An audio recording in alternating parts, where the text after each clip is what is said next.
yang memang praktikal di lapangan ya, itu yang akan saya dorong. Maksudnya kalau kita bicara permasalahan yang ada di lapangan, permasalahan ekonomi ya, sosial, kemudian lingkungan dan sebagainya, harusnya politik bisa memberikan langkah-langkah yang konkret kan.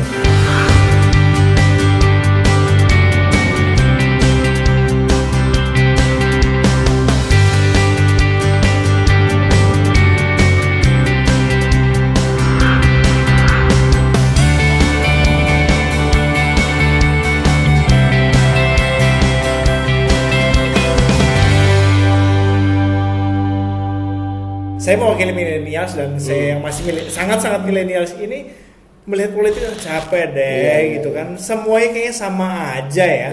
Mau A, B, C warnanya, semua warna kayak mirip-mirip aja. Kita dengar di lapangan begitu dan akhirnya kita kayak memilih apatis aja. Udahlah kita hidup cuma sebentar, hidup cuma sekali, mending kita nikmati passion aja. Jadinya gitu kan. Makanya anak muda malas masuk ke politik. Nah, kalau Mas Frans sebagai milenials akhir nih, awal loh. Milenials awal, akhir perjalanan sekarang.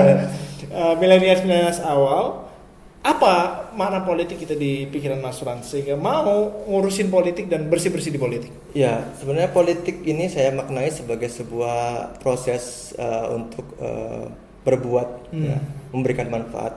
Tentunya kita bicara konteksnya adalah pembangunan kota. Ya, kita nggak akan bisa masuk ke sana tanpa melakukan politik, ya. Karena ya seperti kita melakukan komunikasi, kita menyampaikan gagasan, kita kemudian menyiapkan program dan sebagainya, itu bagian dari politik juga. Menurut saya seperti itu. Dan yang paling muncul sekarang adalah politik yang sifatnya praktis memang. Tapi sebenarnya itu bagus juga bagi saya. Nah, gimana bagusnya nih? Maksudnya praktisnya di sini harusnya bukan dikonotasikan seperti yang kita rasakan sekarang. Praktis di sini harusnya politik yang memang bisa memberikan solusi. Ya, yang memang praktikal di lapangan. Ya, itu yang akan saya dorong. Maksudnya kalau kita bicara permasalahan yang ada di lapangan, permasalahan ekonomi, ya, sosial, kemudian lingkungan dan sebagainya, harusnya politik bisa memberikan langkah-langkah yang konkret kan. Nah, itu yang akan sebenarnya keinginan saya sesimpel itu, bahwa caranya itu bukan lagi kita bicara cuman komunikasi saja ataupun negosiasi ataupun mencoba merubah sistemnya secara langsung, tapi kita mencoba untuk melakukan hal-hal yang konkret. Nah, ini yang mungkin saya tangkap ya pribadi sendiri, pergerakan yang ada di Indonesia khususnya dari kepala-kepala daerah yang di era milenial ini banyak mencoba menunjukkan aksi kan. Ya kan, kita bicara dari Jawa Barat, kita bicara kemudian Jawa Timur. Kemudian saya juga salah satu inspirasi saya ada di Sulawesi juga. Jawa Barat ada Pak Ridwan Kamil. Kemudian di Jawa Timur ada Bu Risma, dan juga kemarin saya baru pulang dari Banyuwangi. Ada Pak Azwar Anas. Kemudian di Sulawesi ada senior saya, memang sama-sama alma mater di Jepang, di tempat sama di Fukuoka, itu ada Profesor Nurdin Abdullah.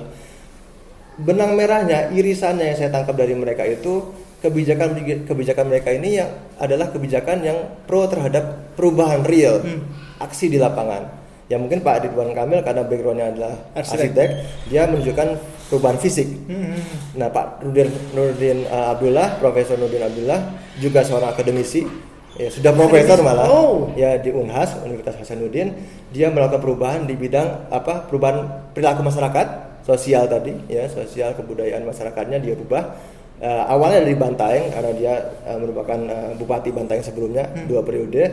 Kemudian Bantaeng yang tadinya kota yang termasuk kotor di kurang bersih di Sulawesi, kemudian diubah image-nya, perilaku masyarakatnya diedukasi dengan refer atau mencontoh Jepang, akhirnya berubah. Kemudian di Jawa Timur juga seperti itu dengan Bu Risma beraksi ya. Aksinya selalu kita bisa tonton kan di sosmed ataupun di media online semua selalu banyak melihat atau mengcover aksi-aksi Bu Risma turun ke lapangan. Sudah nggak diragukan lagi. Kemudian ada juga dari Banyuwangi terakhir kemarin Pak Azwar Anas yang dia punya visualisasi yang jelas ya, dari kota santet dari kota santet menjadi internet. akan image kota Banyuwangi itu, Kabupaten Banyuwangi itu yang kuat di wisatanya. Jadi itu dia visualisasikan dan dia ubah bener. Jadi tadi tuh harus dengan beraksi. Dan itu memang nggak bisa mengubah dari luar politik? Nggak bisa. Makanya ya karena saya bilang dari perjalanan saya berada di luar negeri, tidak hanya di Indonesia tapi juga di kota-kota lain di luar Indonesia. Mau nggak mau ya kita suka atau nggak suka, yang punya wewenang untuk merubah itu secara massal itu ada pemerintah, ya kan. Walaupun tentunya di kota itu atau di kabupaten atau daerah itu banyak stakeholdernya, tapi yang punya kekuatan besar ya kita bisa aja merubah dari diri kita pribadi, dari komunitas, tapi itu akan lebih lama dan lebih butuh proses dibanding ketika pemerintah punya mindset yang sama, mindset yang jelas, dan apalagi diamini oleh komunitasnya, itu akan lebih cepat. Makanya saya mengorbankan diri saya ini ya, dengan kapasitas saya di bidang akademik, kemudian di bidang praktisi juga saya punya passion di dunia arsitektur. Ya kalau nggak ada orang lain yang bisa melakukan itu, saya akan mencoba mewakafkan keahlian saya ini, pikiran ini, kemudian untuk mencoba tadi itu mengembalikan fitrah politik ini, walaupun saya masih terus belajar, tapi ke arah memang istilahnya mungkin hampir mirip ya, praktis tadi, tapi saya di sini memaknai praktisnya itu bukan ke arah yang negatif tapi yang praktikal, artinya memang yang dibutuhkan oleh masyarakat, yang memang bisa berdampak langsung ke masyarakat. Mas Frans itu kan orang yang idealis karena selama ini di dunia akademik. Ketemu politik itu kan pasti realistis. Pasti. Bahasa lapangan ya. Bagaimana mengcombine dua itu, idealismenya tetap terjaga, tetap murni, tetap bahkan terlaksana, tapi realita di lapangannya bisa asimilasi akhirnya, bisa saling berbaur antara idealita dan realitanya itu. Kalau mungkin melihat ataupun mengikuti perkembangan sosialisasi saya di Metro, ada 3 tagline-nya. Apa tuh? Kolaboratif, inovatif, dan progresif. Milenial banget ya. Jadi di situ adalah mungkin ide saya untuk mencoba mengawal niat ini agar tetap sesuai dengan koridornya, dan juga bisa pelan-pelan menularkan ide ini ke orang-orang lain juga yang termasuk di bidang politik juga.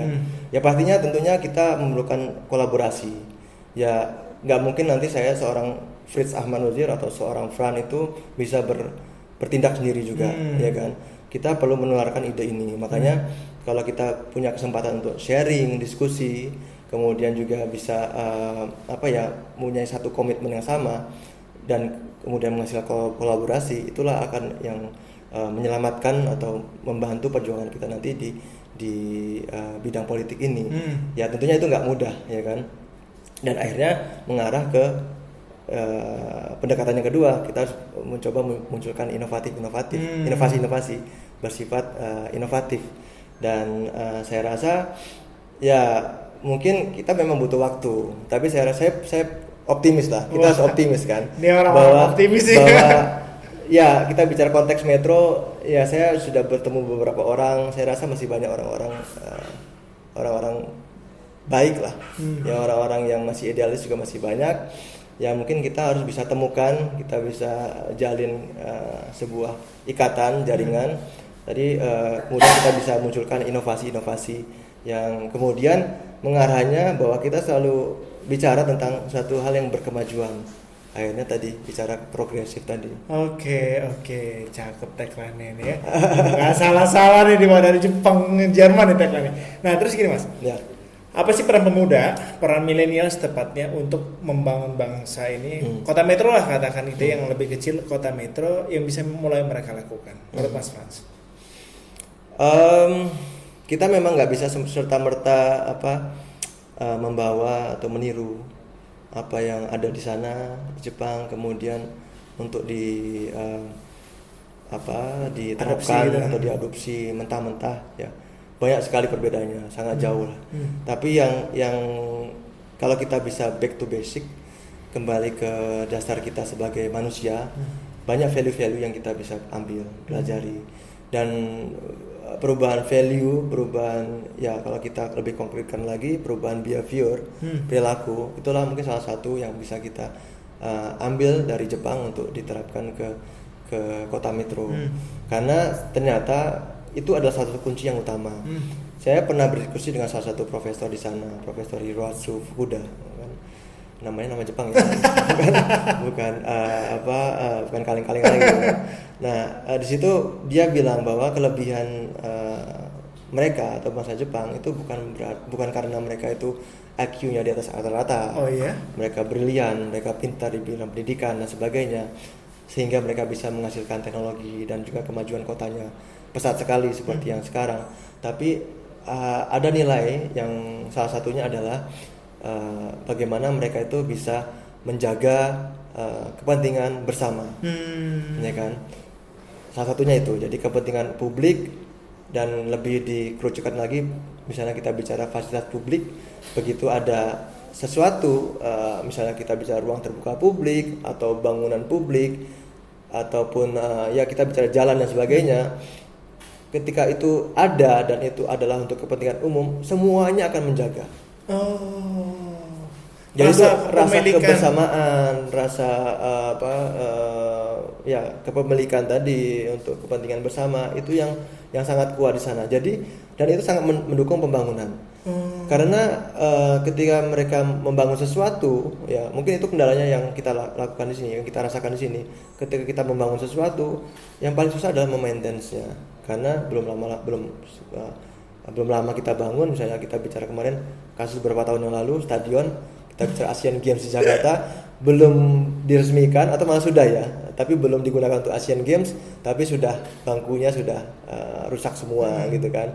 Dan itu tidak ditemukan di Jepang, karena begitu mereka membangun sesuatu untuk kepentingan umum, semuanya menjaga, mulai dari kebersihannya, maintenance-nya, itu semuanya masyarakatnya yang menggunakannya itu menjaga.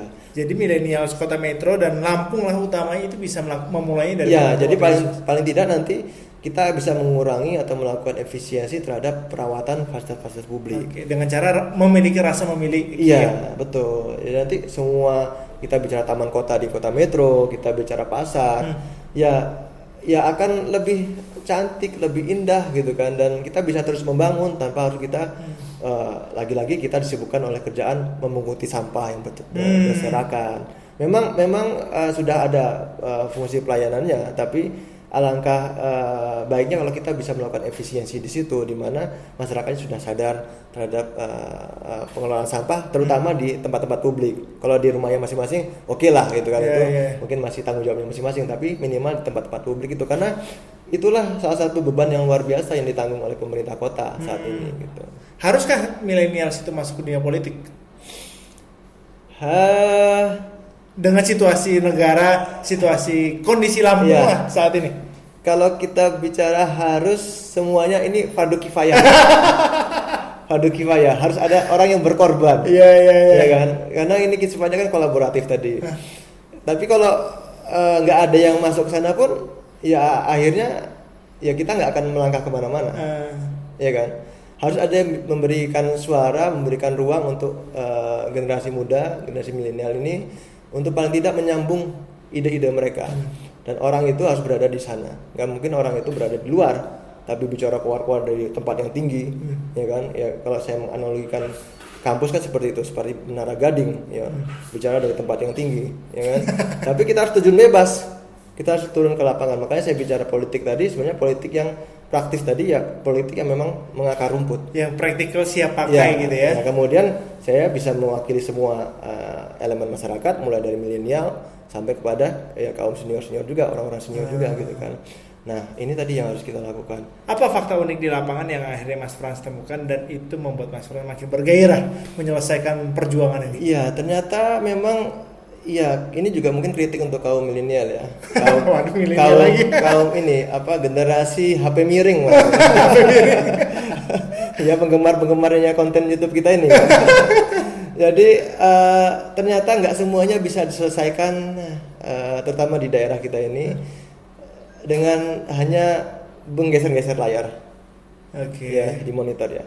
Masih banyak saudara-saudara kita yang masih membutuhkan uluran tangan kita memecahkan masalah praktikal tadi, masalah praktis yang menghiasi hidupan mereka sehari-hari.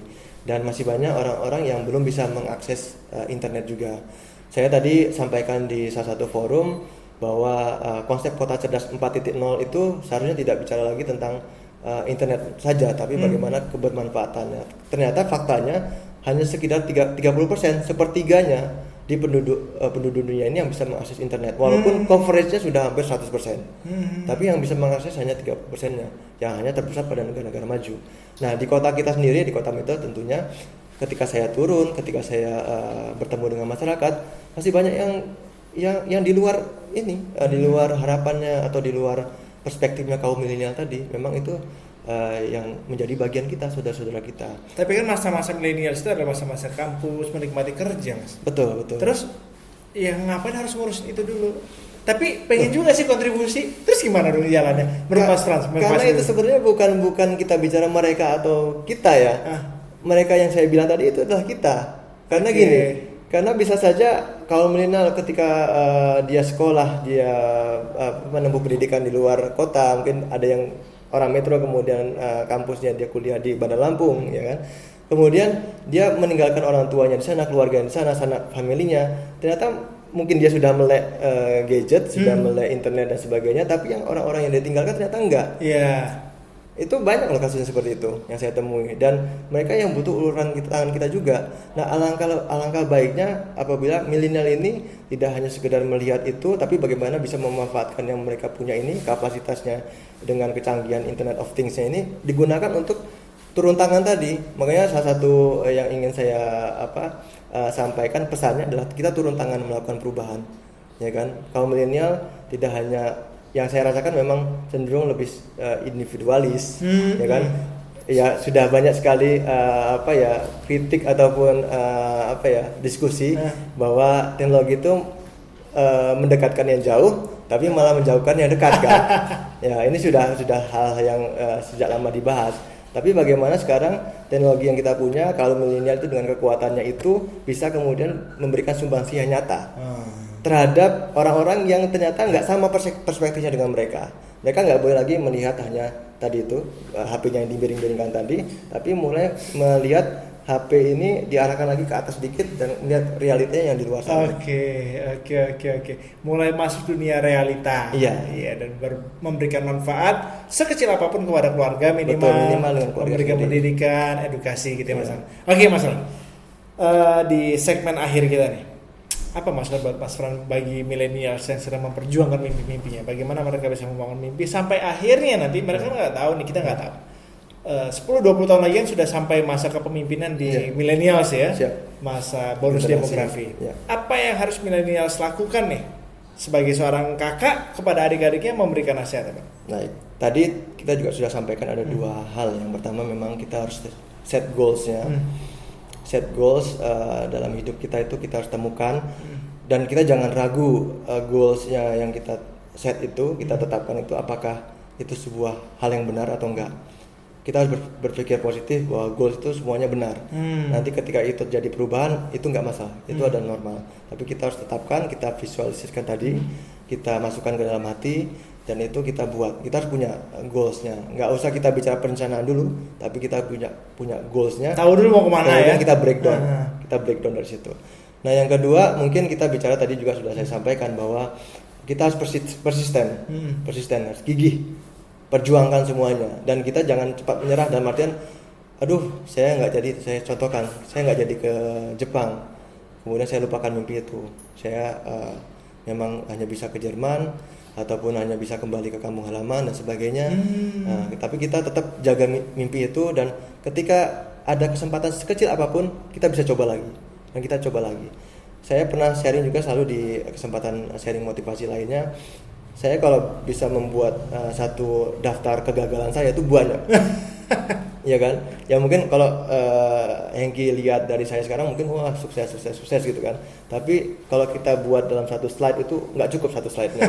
Itu banyak di bidang pendidikan aja, tapi kemudian belum lagi di bidang lain gitu kan. Dan itu kita jadikan anak tangga kita. anak tangga untuk kita naiki, kita tapaki untuk menuju puncak kesuksesan. Jadi jangan takut gagal, dan tapi tidak boleh hanya jangan takut gagal saja, tapi harus pantang menyerah dan terus mencoba. Nah, yang terakhir itu tadi, kembali ke yang saya sampaikan tadi, kita nggak boleh egois, kita nggak boleh berpikir hanya untuk kemajuan diri pribadi.